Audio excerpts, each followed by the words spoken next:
Class is now in session. I am Professor Hockey, and today we'll be discussing the game between the Sharks and the Ducks, in which the Sharks ended up winning 4-3 in overtime. Similar to the Hurricanes game that the Sharks recently played on Friday, this was also a game that the Sharks dominated the majority of the first period.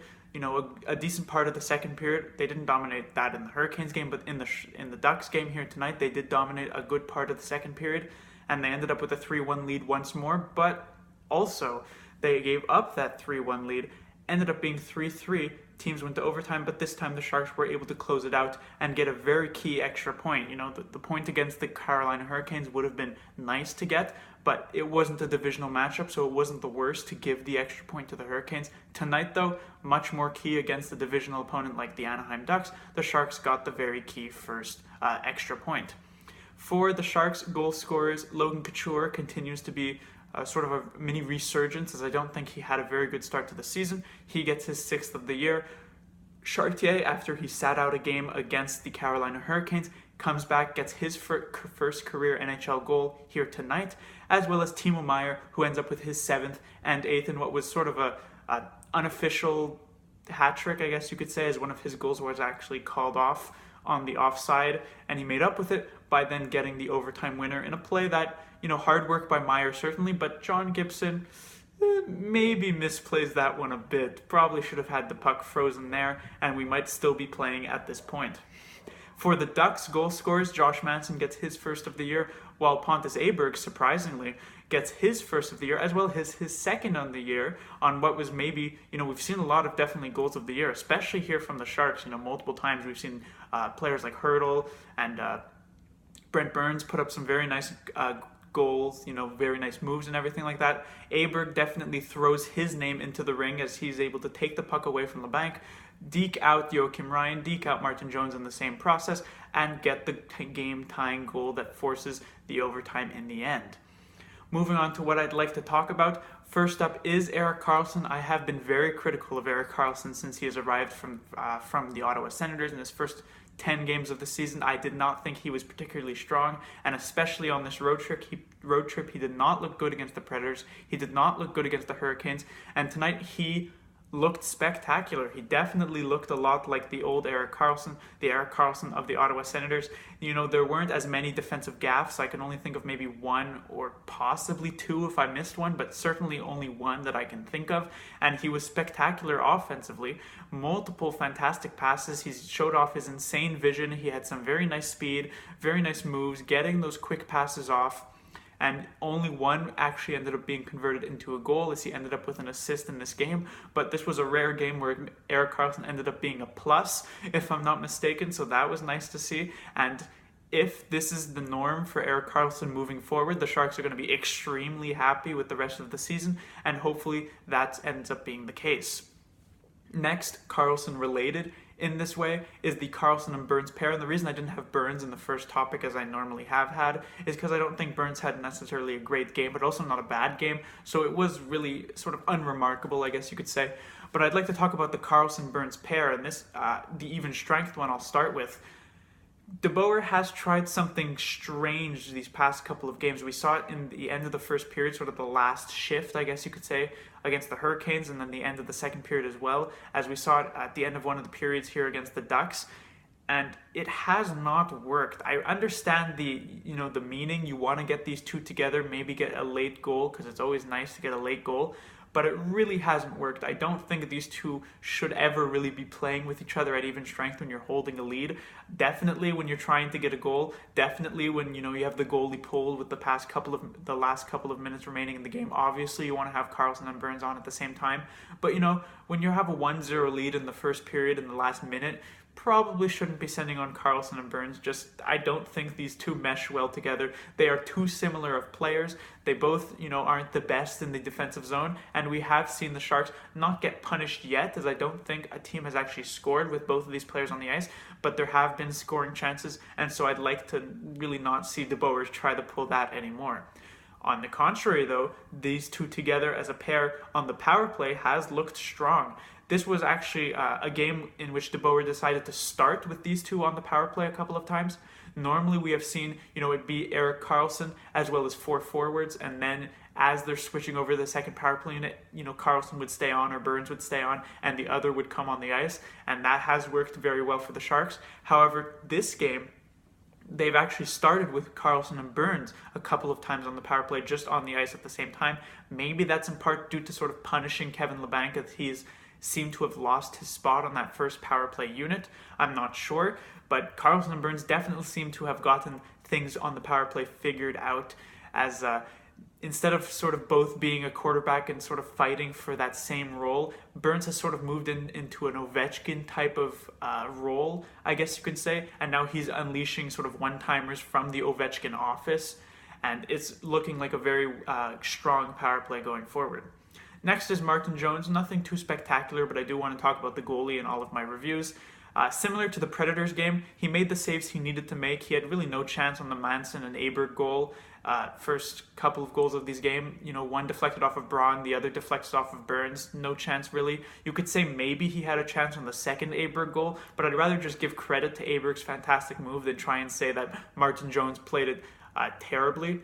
And so Martin Jones, solid game for him, and I guess technically you could say that he outdueled Gibson, as Gibson had multiple mistakes, rare that you see from Gibson, one of the best goalies in the NHL, but technically Jones did outduel him.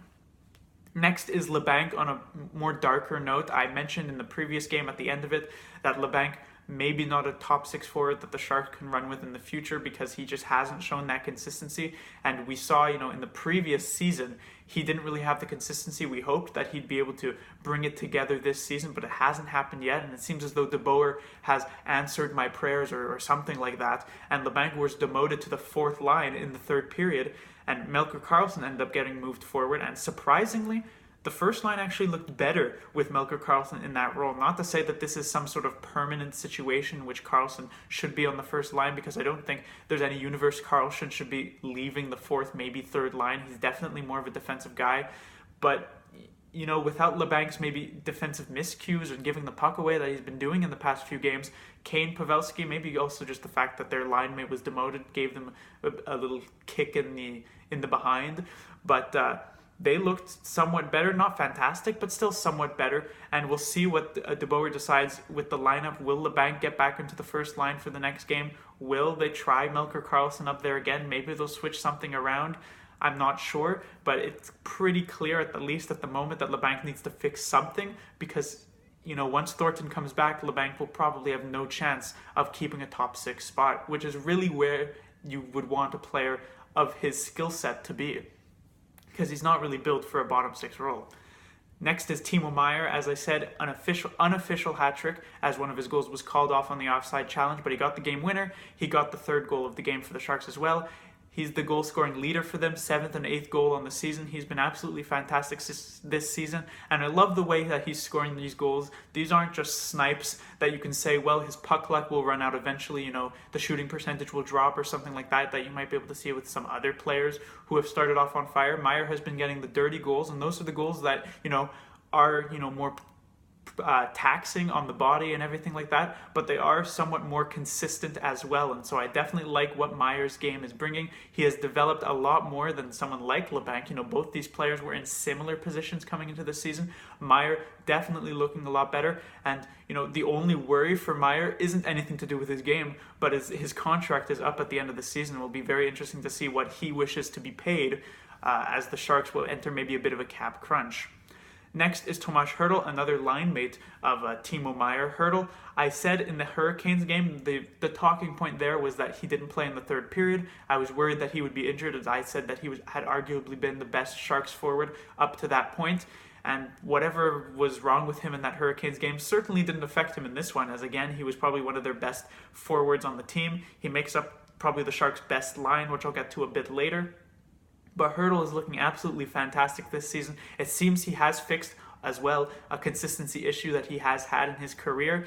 And what's interesting to say is that, a lot of people, he's recently signed an extension this past offseason for, I think, $5.6 million or something along those lines. And a lot of people were saying, oh, this is a player who's never hit 50 points, not a very good extension, definitely overpaid. But as someone who has watched Hertl his entire career, and I saw what he did in the playoffs this past season, I always knew Hertl was going to be a very good player, and it's so sort of validating to see that he's actually finally put it all together. And if he can keep up this consistency that he has shown during these first 11 games, I can see Hertl being a 60, maybe even 70-point player this season. The sky's the limit. He's showing so mumuch skill on the ice, and as you can probably tell, I am a massive Hertl fan.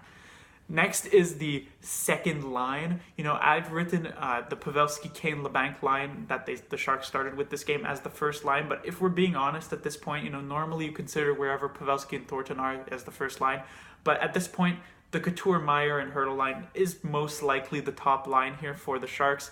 And you look at some of the other top teams in the league. You look at a Colorado who have McKinnon, Rantanen, and Landeskog, or a Nashville that have Arvidsson, Forsberg, Johansson, or the Jets that have Scheifele, Wheeler, Connor. All of these top teams have very, very strong first lines, and the Sharks are looking like they're going to get that from Meier, Hertl, and Couture. They've had some fantastic chemistry for the past few games, and maybe for my next review, I'll put them at the top of the Sharks lineup because they certainly are acting like that top line, and they're getting played the minutes of a top line. Next is Chartier. I mentioned Chartier at the end of the Nashville game as being a player who I thought was playing pretty well, even though he didn't actually put up a point. And then DeBoer surprisingly decided to bench him against the Hurricanes. Gambrell came in. He wasn't really that great either. And, maybe DeBoer certainly had something up his sleeve because Chartier came back. He actually had another solid game tonight, and he scored his first NHL goal. So it's definitely a nice thing to see from Chartier. And it'll be interesting once Joe Thornton does return from injury, or maybe I should say if, but I'll definitely say when here to be a bit more optimistic. Chartier was looking to be the player who would be the odd man out in the lineup, but, after how he has showed in these past few games and he gets the goal tonight, maybe someone like Barclay Goodrow will instead be the one who gets knocked out of the lineup because Chartier has displayed a very nice level of play. Especially if someone like Pavelski moves to the wing to make room for Thornton, you can keep Chartier as the fourth-line center and just drop Goodrow out of the lineup. Finally, some trends that I've noticed going on in the past couple of games. The Sharks, obviously, these past couple of games have given up 3-1 leads, but even just throughout the season, they have been giving up leads, and it's definitely not a good sign. Against the Rangers earlier on this season, they had a 2-1 lead, but gave up a late tying goal. They had a 2-1 lead against the Devils going into the third period, gave up 2 goals, and ended up losing in regulation. Of course, this past game against the Hurricanes, this game against the Ducks, and it's something the Sharks are going to need to clean up. Again, they've had a hectic schedule through the first 11 games, so I won't blame them too much, but they do need to clean up the third period, or I guess just clean up their play when they have a lead, because they were actually very good in this department last season, and you'd like to see that continue into this one. Another trend is the face-off percentage. They have not been good this season. They're in the lower half of the entire NHL. I think they're maybe bottom 5, or at least they are at the end of this game. And one of the few teams who actually had a lower face-off percentage, the Anaheim Ducks, beat them in the face-off dot. And of course, as time has passed, as we get more sort of modern in the NHL, people have started to, diminish the value of face-off. People say, if you have the skilled players, you'll be able to get the puck. But, on the power play or when you have a goalie pulled and everything like that, the face-off is still a very key part. And you hope to see the Sharks, who have, in the past been very, very good face-off-wise, you'd hope to see their face-off percentage at least climb somewhat, because it is still a bit of an issue to not start a good amount of your shifts, especially in the offensive zone or the defensive zone, really, without the puck. And it could lead to some chances against. But that will do it for this review. The Sharks now are getting out of that hectic part of their schedule. 11 games have passed, a ton of time zone switches, but now they have a 4-game homestand. They're already in California because they just played this road game against the Ducks. And I think the Sharks play will start to settle down. You'll see them get back into the groove of things. And I really think this is going to be a team to be reckoned with as the season continues. Class dismissed.